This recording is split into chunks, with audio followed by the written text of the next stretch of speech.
Three precious metals bull markets that I've lived through, at some point in time, silver decouples from gold. Perhaps we've seen that in the last 4 weeks. And when that happens, for a time at least, the silver price seems to move twice as fast as the gold price. One would expect from the period that breakout occurs for silver to outpace gold roughly 2 to 1.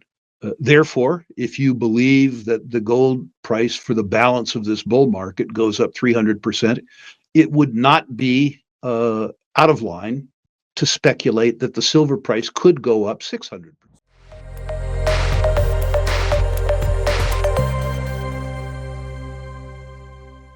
Something extraordinary is unfolding in the world of precious metals, a silent struggle between real silver and paper silver that could redefine the foundations of global finance. In recent months, gold has surged to new record highs as central banks and investors scramble to protect their wealth from a weakening US dollar. But beneath that golden spotlight, silver's story is turning even more dramatic.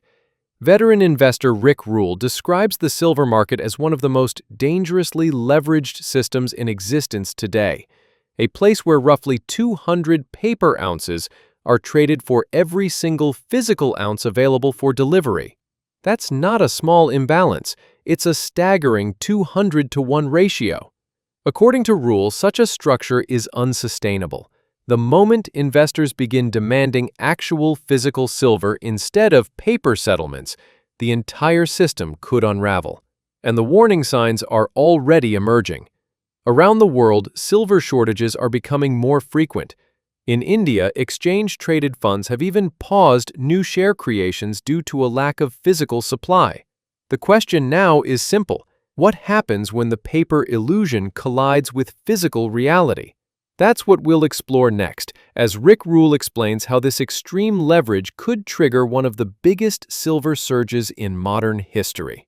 Let's not worry for a second about the exchange-traded derivatives. The ETFs, the Sprott physical products, because I think those are accounted for in the silver market. The claims that have always bothered me are the claims in the futures market.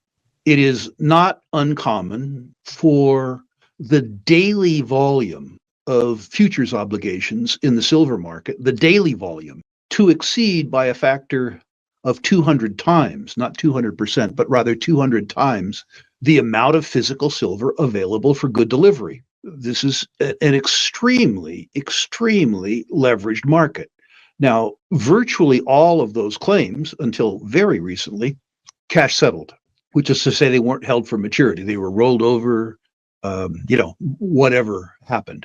Very recently, because of location disparities, which is to say the London market not having enough gold, there was a location premium for gold in London. And what that meant was futures holders in the US would actually take delivery of the physical silver and ship it to London to take advantage of as much as a 4% disparity in the London quote and the Chicago quote that was contemporaneous.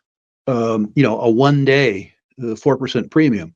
When that happened, the gold lease rates in the United States skyrocketed because rather than leasing gold, it was easy to make 2 or 3 or 4% simply shipping that gold to London. What has always scared me was an imbalance between supply and demand, between the physical gold and that paper gold, if more people stood for delivery. Make no mistake, Michelle, if you have a real imbalance in the futures market, you are not going to engineer the massive short squeeze that the silver people hope for. What the exchange will do is that they will halt silver trading. They will set an arbitrary price between buyers and sellers, and they will cash settle. That's what will happen. The exchanges run for the exchange members' benefit. That notwithstanding, that sort of market turmoil, what is likely to be the agreed upon cash settlement price, were that shortage to occur, I think would likely be dramatically higher in the circumstance that we see today than the price is today. And the dislocation in a market where 200 times the claims uh, where there are 200 times the claims relative to the amount available to settle on a daily basis, is a market that's really, really, really ripe for disruption. Yes. Now, that doesn't happen every day, but there are days when, if you look at the physical silver available uh, in North American futures markets, on the COMEX as an example, good delivery silver in system available for the settlement of the claims, it is not unheard of to have 200 times that amount of silver traded in contracts on a daily basis. Now, the huge majority of those things cash settle. They aren't Mhm. presented for delivery. But in a situation where you have these goofy location swaps, 4% difference in spot price between London and Chicago, it's very tempting to take delivery, ship it, and grab the money. So all of a sudden, you had a situation where uh, the held for delivery proportion of those trades relative to the cash settlement portion of those trades went up, and the COMEX got stressed. I'm sure that your channel's employer, has also seen a remarkable shortage of small denomination physical silver products, the 1 ounce products, the 10 ounce products. We've noticed at Sprott that there is no shortage of silver available to us in good delivery in wholesale quantities. In other words, the bullion banks have been able to supply Sprott with the physical silver that they need. But the dealers have had a very difficult time keeping retail denominations in stock.